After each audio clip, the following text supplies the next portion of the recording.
1912년도에 스톡홀름 올림픽에서 이 5가지가 올림픽 경기로 채택되기까지 인상 깊은 이야기가 있다고 합니다. 19세기의 젊은 프랑스 장교였던 사람이 전쟁터에서 중요한 전령, 이 소식을 전달하기 위해서 말을 타고 달려가고 있었습니다. 그런데 갑자기 적군이 나타나서 칼을 뽑아 들고는 결투를 요청한 거죠. 자, 그 다음에 칼을 뽑아서 적을 무찌르고 난 다음에 또 다시 말을 타고 막 달리고 있는데 어디선가 모르게 누가 총을 쏴가지고 총에 맞아 쓰러지면서도 나뒹굴게 되었죠. 그런 중에도 자기를 겨냥하는 적군을 향해서 총을 쏴서 그 총을 쏴서 이제 죽이게 만들죠. 자, 그 다음에 이제 맨발로 이제 막 뛰어가다가 강가에 도착하게 된 겁니다.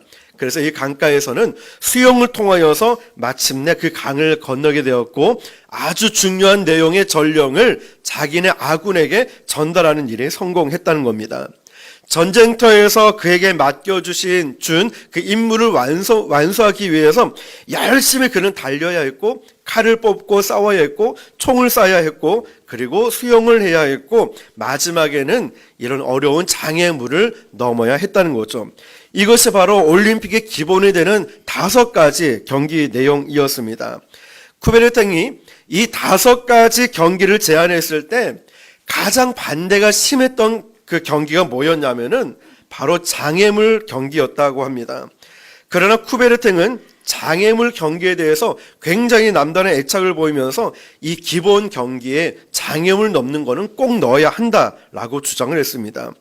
자, 그 이유는 인생이야말로 너무나 이 장애물 경기가 너무나 비슷하기 때문이라는 거죠. 자, 여러분, 우리가 이 땅을 살아가면서 장애물 없는 인생을 살아갈 수 있을까요? 아마 여러분 각자에게 물어보면은 목사님 저는 이것 때문에 힘들고요. 저는 저것 때문에 힘들어요. 돈 때문에 돌겠습니다. 저는 건강 때문에 너무 힘들고요.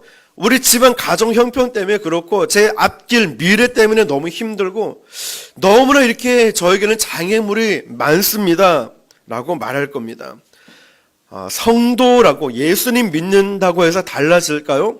성도의 삶도 예외일 수는 없다는 거죠.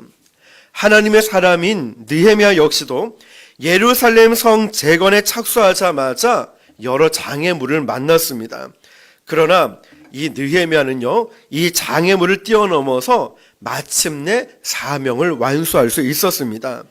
우리가 개인적으로 혹은 국가적으로 마찬가지고 우리는 살아가면서 이런 장애물을 만날 수 있습니다. 이 장애물은 우리 가정에서 있을 수 있고 학업 중에도 있을 수 있고요.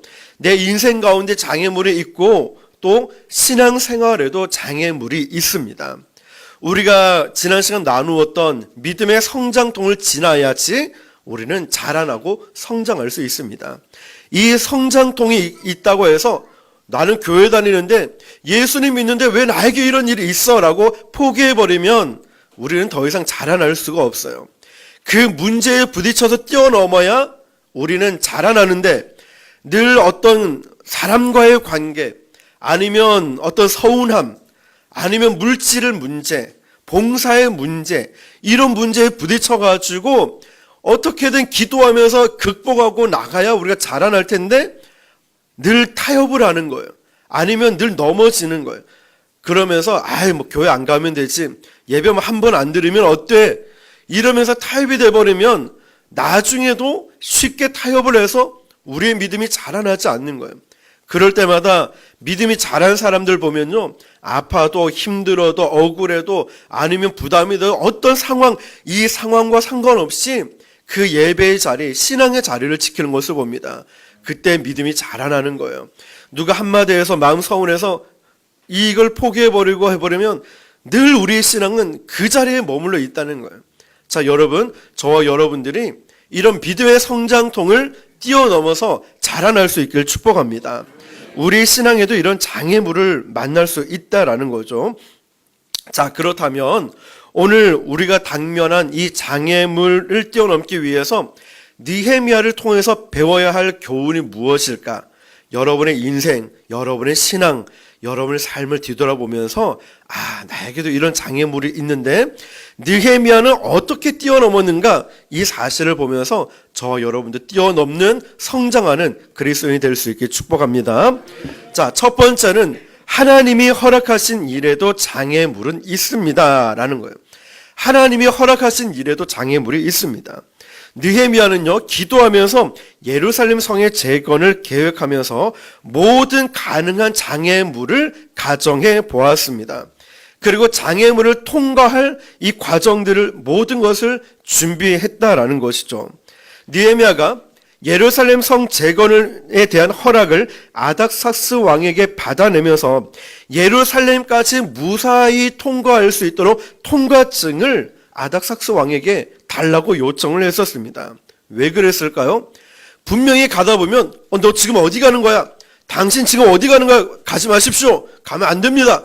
이런 장애물을 예측하고 이미 아닥삭스 왕에게 그 통과증을 받았다는 거예요. 자, 여러분, 이게 중요한 이유가 무엇인지 아십니까? 우리의 신앙에도요, 이런 장애물이 있어요. 여러분 신앙을 한번 뒤돌아보시면 내가 왜 교회 안 갔는지, 내가 왜 상처받는지, 내가 왜 아픈지, 내가 왜 서운한지, 내가 왜 신앙생활이 자라나지 않는지 과거를 보는 거예요. 과거에 내가 이때 상처받았구나. 과거에 내가 이럴 때 교회를 안 갔구나. 과거에 내가 이럴 때 마음이 서운했구나. 미리 예측해 보면서 여러분들이 신앙생활을 해 나갈 때 다 제거를 하는 거예요. 그거를 미리 예측을 하고, 내가 저런 말 들으면 꼭 상처받는데 이제는 그 마음은 다 잊어야지. 절대 마음에 담아두지 말아야지. 내가 이럴 때 교회 가기 싫던데 그때 어떻게 이겨냈더라? 흔히 책에 보면은 지속하는 힘이라는 책이 있습니다. 보면은 그 중에 하나가 샌드위치 기법이라는 게 나와요. 뭐냐면 이 일을 하고 나서 예를 들면 여러분이 쇼핑을 좋아한다. 그러면 그 일에 쇼핑이라는 걸 끼워 넣는 거예요. 아니면 어떤 여행을 좋아한다. 그 여행이라는 걸 끼워 넣으라는 거예요. 내가 하기 싫은 일을 할 때. 그러면 내가 이것만 끝나면 여행 갈 거야. 이것만 끝나면 난 쇼핑하러 갈 거야. 이러면서 지속하는 힘을 만들어냅니다. 자, 어쨌든 여러분, 우리의 신앙에도 그걸 예측을 하고 미리미리 대비를 하는 거예요. 난 저 말에 상처 안 받아야지. 나는 이런 일에 낙심하고 하니까 절대 신경 안 써야지. 이게 정말 중요하죠. 미리 장애물을 제거하는 겁니다. 그래서 제가 엊그제 샘터교회라는 대연동에 있는 교회에 가서 전도를 지속할 수 있는 힘에 대해서 한 번 더 추가로 말씀드린 게, 이렇게 얘기를 하니까 끝나고 나서 피드백할 때 거기 사모님께서 그러시는 거예요. 목사님 강의를 듣고 이제 알겠습니다. 우리도 예전에 전도를 열심히 했었는데 10년 넘게 정체가 되고 멈춰졌는데 그 이유를 이제 알아서 강의를 듣는 내내 우리가 왜 전도 안 했는지, 왜 전도가 막혔는지, 장애물은 뭔지 계속 그걸 추론해서 계속 그걸 차단해서 이제 앞으로 이제 다음 주면 훈련이 끝나는데 끝나고 나도 우리 전도 계속 나갈 겁니다. 이러는 겁니다. 여러분, 우리의 신앙과 마찬가지입니다. 여러분의 신앙의 장애물을 예측해 보는 거예요. 내가 뭐 때문에 상처받고, 내가 뭐 때문에 기분 나쁘고, 뭐 때문에 교회가 가기 싫고, 뭐 때문에 내 신앙이 정치가 있는지를 과거에 보면서, 과거에 있는 걸 다 제거해 보면서 이제 내가 어떻게 하면 신앙생활을 잘 할 수 있는지, 집중할 수 있는지 이걸 생각할 수 있어야 된다는 겁니다. 느헤미야가 바로 그랬습니다. 여러분, 통과증을 받아내서 장애물을 미리 차단했다는 것입니다. 성경은 할 수 있거든 모든 사람들과 더불어 화평하라고 가르치고 있습니다. 인생을 살아가면서 불필요한 장애물을 스스로 만들 필요가 없다는 거예요. 자꾸만 스스로 막 불필요한 걸 만들어요. 막 안 좋은 소리, 쓴 소리. 여러분, 내가 듣기 싫으면 다른 사람도 마찬가지죠. 내가 하기 싫으면 다른 사람도 마찬가지죠. 이런 거를 불필요하게 만들 필요 없는 거예요. 그렇다면 가만히 있어도 되는 게 아니에요. 노력을 해 나가야 되는 거예요. 말 한마디, 눈빛 하나, 행동 하나, 뭐든지. 예배도 마찬가지죠.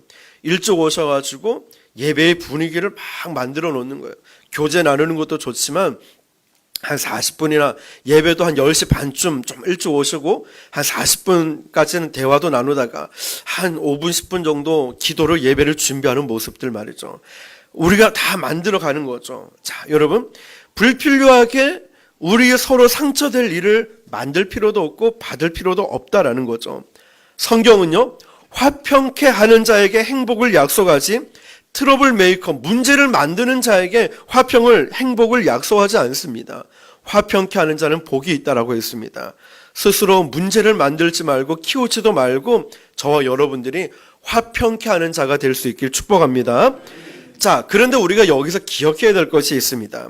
우리가 기도하고 문제를 피하고 최선을 다하고 준비를 하는데 또 기도 응답을 받아서 이것이 정말 하나님의 뜻입니다 라고 확신하고 가고 있는데 장애물이 있을까요? 없을까요? 여전히 장애물이 있다는 거예요. 저는 이게 참 아이러니한 것 같아요. 하나님께서 기도 응답하셨잖아요. 이건 하나님의 뜻이라면서요. 근데 왜 이런 장애물이 있습니까? 라는 것. 자, 그러나 여러분, 이 장애물은 분명히 저와 여러분 믿는 자에게도 다 있습니다. 다시 느헤미야로 경우를 한번 돌아가 보면은 느헤미야가 아닥사스 왕으로부터 예루살렘 성의 재건 허락을 받았을 때 느헤미야는 기도 응답이구나 이런 확신을 했습니다. 8절을 보니까 내 하나님의 손이 선한 손이 나를 도우심으로 왕이 허락하고, 무슨 말입니까? 예루살렘 성의 이 재건은 하나님이 허락하신 일이기 때문에 하나님께서 인도해 주실 것입니다. 확신을 하고 있습니다. 그런데 느헤미야가 고국에 돌아가서 성의 재건을 위해서 백성을 설득하자마자 어떤 일이 일어나냐면 18절에서 19절 읽어보겠습니다. 또 그들이 하나님의 선한 손이 나를 도우신 일과 왕이 내게 이른 말씀을 전하였더니 그들의 말이 일어나 건축하고 하자고 모든 힘을 내어 이 선한 일을 하려 하며 호론 사람 산발락과 종이었던 암몬 사람 도비아와 아라비아 사람 게셈이 이 말을 듣고 우리를 업신여기고 우리를 비웃어 이르되 너희가 하는 일이 무엇이냐? 너희가 왕을 배반하고자 하느냐? 하기로. 아멘. 자, 여기에 등장하는 세 명의 사람이 등장하죠. 산발랏, 도비아, 게셈. 이 세 사람이 등장을 하면서 업신여기고 비웃고 네가 하는 게 뭐냐? 이렇게 계속 건드립니다. 그런데 여러분, 이 공격에서 가만히 보면 나중에는 실제적인 공격도 위협도 해오지만 이 말을 들으면 굉장히 마음이 상할, 감정이 상할 일들을 막 만들고 있어요. 산발랏, 도비아, 게셈이라는 세 사람이 느헤미야를 보고서 아이고 막 비웃는가? 해봐라, 네가 뭐 잘할 수 있겠는가? 업신여기는 거야. 니까짓 게 뭐 이러면서 그러면서 네가 하는 일이 그렇지 이러면서 굉장히 마음을 상하게 만들어요. 여러분, 차라리 한 대 때리면은 어쩜 우리도 뭐 싸울 수도 있고 하겠죠. 근데 지금 이 느헤미야의 뭐를 건드리냐면 마음을 건드리고 있어요. 감정을 건드리고 자존심을 건드려요. 여러분, 비웃음을 한번 당해보십시오. 얼마나 그게 마음이 상합니까? 그리고 업신여긴 무시하는 소리를 한번 들어보십시오. 여러분, 우리가 은혜 충만, 성령 충만, 기분이 좋을 때는, 마음이 넉넉할 때는 비웃든지 뭘 해도 상관이 없어요. 그런데 나도 먹고 살기 힘든데, 지금 나도 살기 힘든데 자꾸만 옆에 사람이 막 비웃는 거야. 업신여기고 무시하는 거예요. 못 배우고 없다고, 아니면 뭐 네가 하는 게 그렇지 이런 식으로. 마음이 어떨까요? 굉장히 마음이 상해요. 굉장히 마음이 힘들어질 수 있다는 거죠. 자, 지금 이 세 사람의 등장에서 계속 그들의 마음, 감정을 건드리고 있어요. 오늘 저와 여러분들은 이 자리는 은혜 받는 시간이고 교회 와서 은혜 받고 하나님께 영광 올려드리는 시간입니다. 오늘 이 자리에서 교회 올 때마다 감정 상하고 마음 상하는 일이 있는 것이 아니라 늘 하나님의 사랑을 경험할 수 있는 참된 예배자가 되기를 축복합니다. 자, 10절에 의하면 그들은 처음부터 하나님의 백성, 이스라엘 백성들이 흥왕하는 것, 잘 되는 것을 원치 않았던 사람들이에요. 자, 10절에 보면 호른 사람 산발락과 종이었던 암몬 사람 도비아가 이스라엘 자손을 흥왕하게 하려는 사람이 왔다함을 듣고 심히 근심하더라. 그들은요, 마귀 백성이에요. 그들은 회방은 본질적으로 마귀의 방해 공작이었던 겁니다.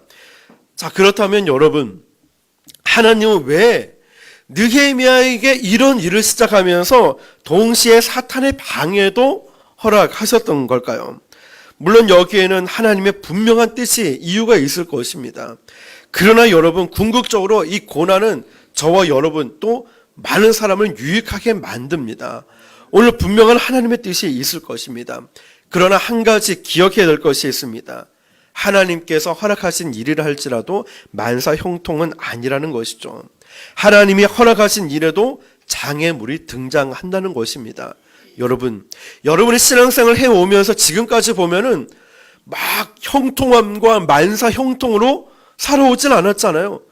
남들과 똑같이 아프고 똑같이 마음 상해서 울 때도 있고 똑같이 힘들어하고 똑같이 괴로워한 적이 얼마나 많이 있습니까? 그런데 지금 여러분 어때요? 그 고난과 어려움을 통하여서 하나님을 깊이 만나지 않습니까?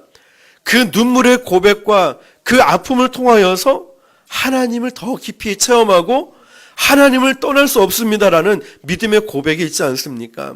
저 역시도 마찬가지죠. 우리 모두가 그런 아픔을 통하여서 우리는 하나님의 기쁜 사랑을 경험하게 된다는 것입니다. 자, 여러분, 그러므로 우리에게 장애물이 있다라고 할지라도 기도하고 허락받던 하나님의 일인데 장애물이 있다라고 할지라도 이건 하나님 뜻이 아닌가 봐, 기뻐하시는 일이 아니야 라고 속단하지 마시길 바랍니다. 포기하지 마시길 바랍니다. 여러분이 어떤 일을 행할 때 어떤 장애물이 있을 때도 우리는 하나님의 뜻을 믿어야 되고 나를 향한 하나님의 선하심을 믿어야 됨을 믿으시길 바랍니다. 어떤 집사님이 얼마 전에 상담을 하러 왔었어요. 이제 다른 교회 다니는 집사님이신데 그 집사님의 상황은 지금 이제 교회로 옮겨야 되는 이런 상황이었어요, 자녀들과. 그런데 이게 정확하게 이게 하나님 뜻이 무엇일까?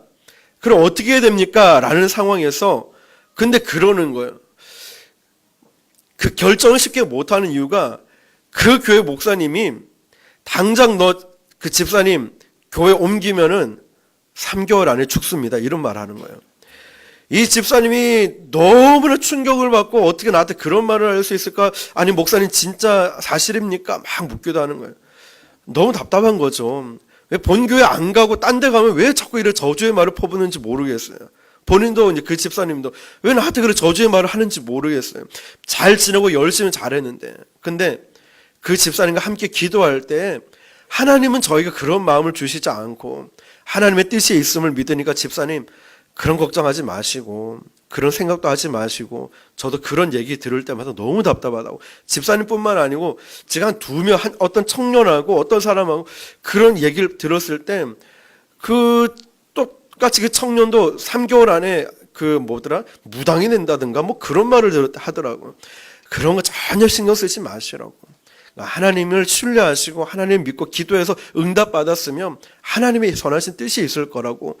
교회 옮기고 안 옮기고 이 차원의 문제가 아니라 우리 집사님이 하나님을 신뢰하고 있다면 끝까지 그 하나님을 신뢰하고 가십시오. 이 집사님은 그때부터 자유함을 누리는 거예요. 지금 3개월 훨씬 지났습니다. 아주 이제 잘 계셔요, 아직도. 자, 어쨌든 그런 거 여러분, 하나님의 뜻하신 일이라 할지라도 장애물이 있는데 이게 어떤 큰 문제가 있는 것처럼 속단하고 그래서는 포기해서는 안 된다는 거죠. 오히려 우리는 이런 생각을 해야 돼요. 하나님이 기뻐하시는 일이라서 사탄이 질투하는 거라고 판단하고 우리가 강하고 담대한 마음을 먹고 이 장애물을 뛰어넘어야 성공할 수 있다는 거예요. 저도 여러분, 우리 교회가 이제 1년 넘어가면서 본의 아니게 어떤 관심의 대상이 좀 됐었습니다. 그럴 때 또 여러 가지 안 좋은 얘기도 이렇게 본의 아니게 또 들리기도 합니다.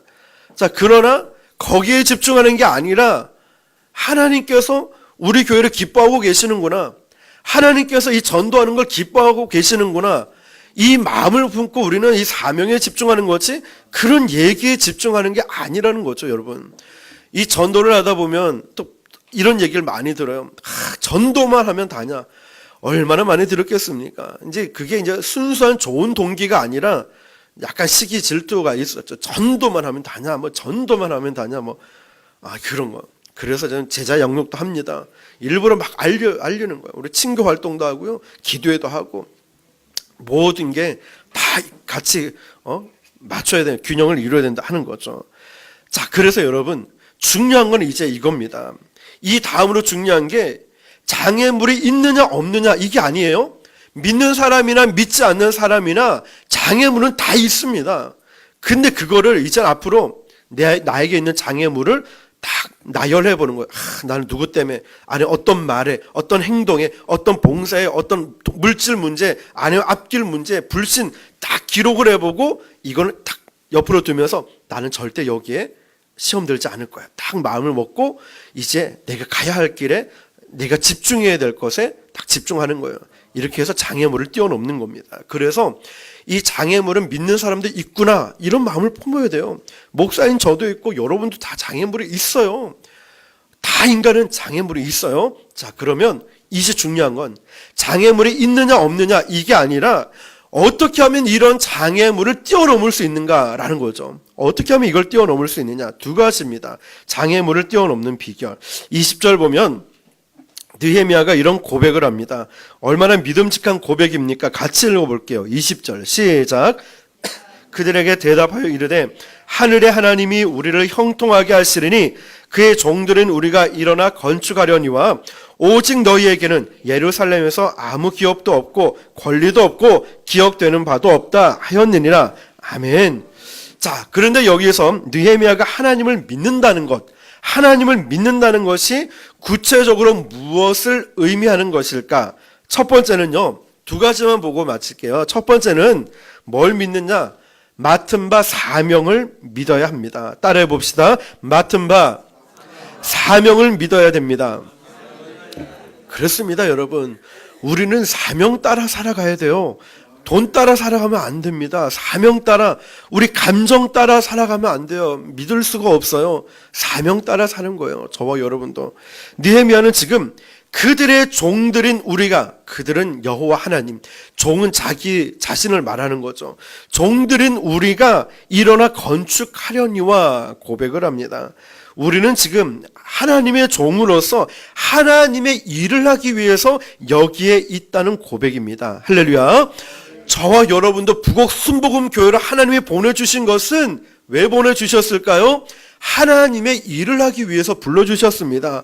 잊지 마십시오. 이 사명, 이거 놓쳐버리면요 다 힘들어요. 저도 사명이 없으면 이걸 왜 할까? 저는 교회마다 전도팀 훈련을 시키러 오늘까지 이제 3주 가잖아요. 저는 가끔 그 생각을 해요. 내가 이걸 왜 하고 있지? 이런다고 돈을 많이 벌기라나, 이런다고 인기가 있기라나, 이게 내가 왜 하고 있지? 이런 생각을 참 많이 해요. 근데 한 가지 이유의 결론에 도달하게 되죠. 하나님이 원하시는구나. 왜냐면요, 훈련을 끝나고 나면 이론하고 실습까지 다 하고 나면 피드백을 합니다. 그때 지난주 같은 경우는 그 교회 목사님이 막 눈물을 글썽이면서 이제 우리 교회가 일어날 것 같아요. 이제 우리 교회가 살아날 것 같아요. 옆에 장로님이 이 좋은 걸 왜 안 했을까? 목사님 8주 동안 와주면 안 됩니까? 우리 교회는 어떡하라고요? 우리 교회 3주 나는 것도 내가 얼마나 죄송한데 8주요? 어떡하라고 우리 교회는. 목사님, 전도사님 계시잖아요. 3주 동안 맡겼는데 언제 또 8주 동안 합니까? 안 됩니다. 그래. 어쨌든 여러분, 너무나 감사하게 생각하는 거죠. 왜 그럴까요? 왜 제가 이걸 할까요? 사명 때문이죠. 목요일날 그 밤에 10시 반에 끝나서 집에 오면 11시가 다 돼요. 그 피곤한데 왜 할까요? 끝나고 나니까 그 목사님 사모님 얼굴이 활짝 피면서 이제 우리 교회가 이제 주일도 그 교회는 나가요. 이제 굉장히 순종을 잘하죠. 나가면서 전도하고 오면은 목사님 이제 우리가 앞으로 전도를 어떻게 해야 되는지 알 것 같습니다. 어떻게 해야 되는지 알 것 같습니다. 이런 말을 들을 때 보람을 느끼고 역시 이게 나의 또 사명이구나 생각을 하는 거죠. 자, 여러분, 하나님의 일을 하기 위해서 우리가 존재하는 것입니다. 하나님의 일을 하는 것. 자, 느헤미야가 이 성벽에 착수한 것은요, 하나님의 종으로서 자신에게 맡겨준 사명이란 믿었기 때문입니다. 여러분의 사명은 무엇입니까? 어떤 분은 내가 선교회는 못 나가도 선교 헌금 물질로 헌금하겠습니다. 어떤 분은 내가 직접 전도를 못해도 전도 헌금을 내겠습니다. 어떤 분은 내가 다른 건 못해도 부엌 식당을 맡아서 하겠습니다. 운전 열심히 할게요. 교사로, 청소로, 섬기는 일로. 여러분, 느헤미야는요, 나중에 느헤미야를 보면은 성벽 재건할 때 이름들 한 명 한 명 다 기록하고 있어요. 왜 기록했냐면 그만큼 귀하기 때문에. 근데 그 귀함의 그 크기는요, 내가 뭐 설교를 했다고 중요한 게 아니었어요. 설교도 중요하고, 섬기는 것도 중요하고, 청소도 중요하고, 뒤에서 보조해 주는 것도 중요하고, 다 중요한 거였어요. 여러분, 이처럼 저와 여러분이 우리 북옥 순복음 교회에 있는 이유는 하나님의 일을 하기 위해서, 또 하나님이 나에게 맡겨주신 사명이 있다는 것 믿으시길 축복합니다. 교회를 이렇게 북옥 순복음 교회로 오는 게 쉬운 일은 절대 아닙니다. 쉬운 일이 정말 이게 교통이 좋기라나 뭐 여건은 그렇게 좋은 환경은 아니잖아요. 교회 오는 게 쉽지는 않아요. 근데 저는 확신이 있어요. 하나님께서 한 명 한 명 여러분을 택하여서 이곳에 보내주셨고, 이것을 통하여서 하나님의 나라를 세우기 위한 하나님의 뜻이 있음을 믿습니다. 여러분들 그 사실을 믿고 이제 이 교회는 누구의 교회도 아니라 내 교회라는 마음을 품을 수 있길 바랍니다. 북옥 순복음 교회는 내 교회입니다. 우리 교회입니다. 여러분, 지금 느헤미야는 하고자 하는 일은 설교도 전도도 아니었습니다. 성전을 새로 건축하는 것도 아니라 성전 무너진 성벽을 재건하는 일이었습니다. 그러나 그 일은 세속적인 일이 아닌 거룩한 일, 즉 거룩한 사명으로 받아들였다는 거죠. 우리가 생각하기로는 목사님, 전도사님만 주의 종이고 이 거룩한 일을 하고 있잖아요 라고 생각할 수 있어요. 목사님 설교하고 전도하고 이 일만 거룩한 일이죠. 과연 그럴까요? 그렇지가 않아요. 느헤미야는 지금 설교하는 것도 아니었죠. 전도하는 것도 아니었어요. 뭐 하고 있습니까? 무너진 성전을 재건하는 일이었어요. 근데 이 재건하는 일 역시도 하나님의 일이라고 거룩한 사명으로 받아들였습니다. 그러므로 저와 여러분들이 어떤 청소를 하든 뒷정리를 하든 하다못해 보이지 않는 곳에서 어떤 일을 하든 그 모든 것이 하나님의 이름을 잊지 마시길 바라고, 그 모든 것이 거룩한 이름을 잊지 마시길 바랍니다. 자, 그러므로 어떤 장애물이 있어도 우리가 이런 사명을 믿는다면 최선을 다할 수밖에 없습니다. 어떤 일이 있어도 그 어떤 일이라도요, 그 일에 우리는 최선과 열심과 열정을 다할 수밖에 없어요. 왜 그럴까요? 하나님의 일이기 때문이죠. 내 일이 아니라 이 모든 정말 청소하는 거라도 쓰레기 하나 줍는 것도 하나님의 일이기 때문입니다. 개혁자 루터는 만일 소젖을 짜는 하녀가 하나님이 이 일을 나에게 맡기신 일이다라고 확신을 한다면, 그리고 그 일을 한다면 그 직업이 바로 성직자라고 말을 했습니다. 만일 오늘날 우리 그리스도인들이 하고 있는 모든 일들이 하나님께서 나에게 맡겨주신 일이다 라고 믿는다면 그 일이 곧 하나님이 기쁘시게 하는 일임을 믿으시길 바랍니다. 유명한 아프리카 선교사 리빙스턴은 선교의 숱한 이 장애물을 만나면서 그 장애물을 뛰어넘는 비밀을 이렇게 얘기했습니다. 사명을 다할 때까지 나는 죽을 수 없다. 그가 이 장애물을 뛰어넘을 수 있었던 이유는 그 모든 것이 사명임을 믿었기 때문에, 사명이 있기 때문에 나는 죽을 수 없다라는 고백을 했었습니다. 오늘 저와 여러분들 역시도 교회를 섬기는 그 어떤 일이라 할지라도, 보이는 일, 드러나는 일도 있겠지만 드러나지 않는 그 어떤 일이라도 그것이 사명임을 믿고 여러분 하나님의 일을 감당할 수 있게 축복합니다. 마지막 두 번째를 보면 따라해 봅시다. 형통케 하심을 믿어야 합니다. 그렇습니다. 형통케 하심을 믿어야 됩니다. 우리가 섬기는 이 일이요, 하나님이 나에게 맡겨주신 사명이다 라고 확신할 수 있으면 하나님께서 그 모든 일들 또한 형통케 하심을 믿어야 됩니다. 주님이 기뻐하시고 주님이 뜻하신 일인데 주님이 방관하시겠습니까? 물론 하나님이 기뻐하시고 허락하신 일에도 난관은 있습니다. 저도 그렇고 여러분도 지치고 힘들고 피곤하고 그런 일이 있습니다. 그러나 이 장애를 만났을 때 우리가 기억해야 될 것은 하나님께서 형통케 하심을 믿어야 한다는 거죠. 우리 부곡순복음교회가 1년 이제 좀 넘어서서 이제 이렇게 많은 부흥과 성장을 가져오게 되는데 저는 아직도 확신합니다. 하나님께서 형통케 하심을 믿습니다. 여러분의 인생도 하나님이 형통케 하심을 믿습니다. 자, 느헤미야는 산발랏, 도비야, 게셈이라는 사람의 방해를 받으면서 뭐라고 외친지 아십니까? 20절 보면 하늘의 하나님이 우리를 형통하게 하시리라. 그는 평탄한 가운데 이 고백을 한 게 아니라 산발랏, 도비야, 게셈이 막 비웃고 업신여기고 네가 해봐라 잘할 수 있냐, 여우가 올라가도 무너질 것이다, 이런 얘기를 들었을 때 어쩌면 우리도 뭐야 어떻게 나한테 그런 소리 할 수 있어, 막 큰 소리로 싸울 수 있겠지만 느헤미야의 반응은 달랐습니다. 하늘의 하나님이 우리를 형통케 하실 것이다. 얼마나 멋진 고백입니까?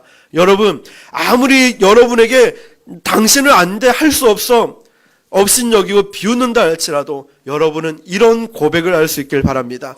하나님께서 나를 형통케 하실 것이다.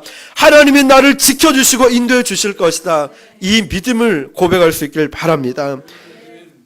이것이 바로 느헤미야의 믿음이었습니다. 일을 시작하게 하신 이가 일을 마치게 하실 것입니다. 이게 바로 또 빌립보 교인들의 격려했던 바울의 믿음 아니겠습니까? 빌립보서 1장 6절에 너희 안에서 착한 일을 시작하신 이가 그리스도 예수의 날까지 이루실 줄을 우리가 확신하노라. 아멘. 이 모든 것을 시작하신 이가 마칠 때까지도 하나님이 함께하고 이루어 주실 것을 확신하고 있습니다. 이것은 또한 허드슨 테일러와 그 동력자들이 중국의 오지에 선교를 하면서 사람들에게 쉽게 도움을 요청한 것이 아니라 이런 믿음을 고백했습니다. 하나님 뜻에 맞는 하나님의 일에는 하나님의 자원이 부족할 일 없다라고 고백을 했습니다. 자, 이것을 통하여서 오늘날 우리가 정말 중요한 것은 얼마나 좋은 환경을 누리고 있느냐, 이것이 아니라 과연 내가 하나님 뜻 가운데 서 있는가, 이게 중요합니다. 내가 얼마나 좋은 차 타고 얼마나 좋은 집에 살고 얼마나 통장에 돈이 많고 이런 환경이 중요한 것이 아니라 내가 정말 하나님 뜻 가운데 서 있는가, 이게 중요해요. 여러분은 하나님 뜻 가운데 서 있습니까? 아니면 내 뜻 가운데 있습니까? 여러분 정말 하나님 뜻 가운데 행하고 계십니까? 아니면 내 뜻을 이루기 위해서 발버둥 치고 있습니까? 여러분 정말 하나님이 기뻐하시는 일을 향해서 전진하고 달려가고 있습니까? 아니면 늘 내 것만 자꾸만 내 중심으로 살아가고 있습니까? 자, 여러분 중요한 것은 이겁니다. 하나님 뜻 가운데 서 있는 것. 오늘 저와 여러분이 하나님 뜻 가운데 있기를 축복합니다. 때로는 난관, 장애물이 있죠. 물질의 어려움이 있고 건강의 어려움이 있고 내 뜻대로 잘 되지 않을 수 있어요. 근데 기도하면서 우리 믿음이 자라나다 보면요, 이것보다 하나님 저 좀 사랑해 주시고 저 붙들어 주시고 하나님 뜻 가운데 살아갈 수 있도록 저를 인도해 주십시오. 이게 정말 귀하고 중요하다는 걸 깨닫습니다. 내 뜻은 아무것도 아니었어요. 내가 하고 싶은 건 그렇게 중요하지 않았어요. 근데 나중에 정말 믿음이 자라나다 보니까 하나님, 이 모든 것이 제가 하나님의 영광을 위해서만 살아가게 해 주십시오. 이 고백이 나온다는 거죠. 자, 그래서 여러분 이제 우리가 먼저 구해야 할 것은 뭐냐면, 물론 물질의 회복, 건강 회복, 내 앞길의 회복, 가정의 회복 다 필요하죠. 다 필요한데 정말 가장 먼저 우선순위로 구해야 될 것은 하나님의 뜻을 구할 수 있는, 그리고 하나님을 사랑할 수 있는 그런 내 자신, 우리 가족, 저와 여러분이 될 수 있기를 주님의 이름으로 축복합니다. 2003년 미국 일리노이 주에서 열린 US 오픈 골프 경기에서 짐 퓨릭이라는 의외의 선수가 우승을 했었습니다. 이 짐 퓨릭이라는 선수는 한 번도 변변찮은 스승을 가진 사람이 없었습니다. 오히려 팔자 스윙으로 유명한 선수였죠. 자, 그런데 그 우승을 하면서 이 소감을 이렇게 얘기합니다. 나를 유일하게 믿어준 아버지, 그리고 아버지이자 나의 코치를 따라 한 걸음 한 걸음씩 최선을 다한 결과가 우승을 가져왔다라고 합니다. 근데 이 대회에서 일찌감치 우승으로 점쳐졌던 타이거 우즈가 있었습니다. 근데 스윙 한번 제대로 하지 못하고 20위라는 굴욕적인 결과를 가져왔었습니다. 그날 경기 소감을 물었을 때 타이거 우즈는 이렇게 얘기합니다. 그래서 저는 골프 앞에서 겸손해 줄 수밖에 없습니다. 인생은 골프와 같습니다. 또 한편 이날 경기에서 이날 컷오프를 당한 이 최경주 선수, 우리 한국 선수는 그 불행히도 컷오프 탈락하면서 실언을 겪었다 합니다. 그런데 보통 골프 선수가 컷오프를 겪게 되면은 몇 주간, 며칠까지 이런 그 슬럼프를 겪곤 한다고 합니다. 그런데 이 최경주 선수는 그때 컷오프를 당하고 나서 바로 옆에 연습장에서 또다시 연습에 몰두하고 있습니다. 이걸 유심히 보다가 어떤 기자가 와서 감동을 받아서 경기 소감을 한번 물어봤다고 합니다. 최경주 선수는 담당하게 이렇게 얘기를 했습니다. 다음 경기가 있지 않습니까? 라는 거죠. 여러분, 그렇습니다. 게임은 끝나지가 않았어요. 다음 게임이 기다리고 있다는 거죠. 인생도 마라톤 경기와도 같습니다. 더 정확하게 말하자면 마라톤 장애물 경기입니다. 하나의 장애물이 비껴나가면 끝인 줄 알았는데 또 장애물이 기다리고 있습니다. 장애물을 통과할 때마다 우리는 실망과 희망, 슬픔, 기쁨, 수치, 자존감을 얻게 됩니다. 여러분, 그러나 중요한 것은 우리가 넘어졌다 할지라도 다시 일어나서 계속 달려가야 한다는 사실입니다. 마지막 휘슬이 울리기 전까지, 불리기 전까지 우리는 계속해서 달려가야 됩니다. 기도하고 하나님의 도우심을 구하면서 이 당한 장애물을 하나씩 뛰어넘어야 한다는 것이죠. 예수님이 그렇게 사셨습니다. 예수님의 제자인 저와 여러분도 그렇게 살라고 주님이 말씀하십니다. 예수님은 인생의 장애물은 십자가 지시는 것이었습니다. 십자가를 단순히 고통으로 받아들인 것이 아니라 하나님의 뜻으로 받아들였습니다. 그리고 이것이 하나님의 뜻이라면 십자가를 지을 수 있는 힘을 달라고 기도하셨습니다. 마태복음 26장 39절에 조금 나아가서 얼굴을 땅에 대시고 엎드려 기도하여 이르시되 내 아버지여 만이 할만하시거든 이 잔을 내게서 지나가게 하옵소서. 그러나 나의 원대로 마옵시고 아버지의 원대로 하옵소서. 땀방울이 핏방울로 되기까지 겟세마네 동산에서 밤을 새워 엎드려 기도하시는 예수님에게 하나님이 보내신 천사를 통해서 새 힘을 주셨습니다. 그리고 다음날 예수님은 십자가를 지시고 골고다에 오르셨습니다. 예수님이 십자가에서 피 흘리심은 우리를 깨끗하게 하심이었습니다. 예수님이 십자가에 죽으심은 저와 여러분을 살리기 위해서였습니다. 예수님의 다시 사심은 바로 우리의 다시 삶을 위해서였습니다. 사랑하는 성도 여러분, 여러분 종교인으로 교회로 왔다 갔다 하는 것이 아니라 예수님을 나의 주님으로, 예수님을 여러분의 삶의 진정한 주인으로 모셔보십시오. 여러분, 그렇다면 우리는 새로운 인생이 시작될 것입니다. 그냥 정말 한번 왔다 가는 것이 아니라 내가 예수님을 믿어야 되겠다. 예수님을 나의 주님으로 믿고 내 인생의 주인으로 믿고 살아가야겠다. 그럴 때 우리는 주님이 주신 힘으로 우리는 인생의 장애물을 넘어서 새로운 삶을 살아가게 될 줄 믿습니다. 오늘도 이런 믿음으로 승리하시는 저 여러분 되시기를 주님의 이름으로 축원합니다. 기도하겠습니다. 오늘 이 시간 여러분의 장애물이 무엇인지 한번 생각해 보십시오. 나는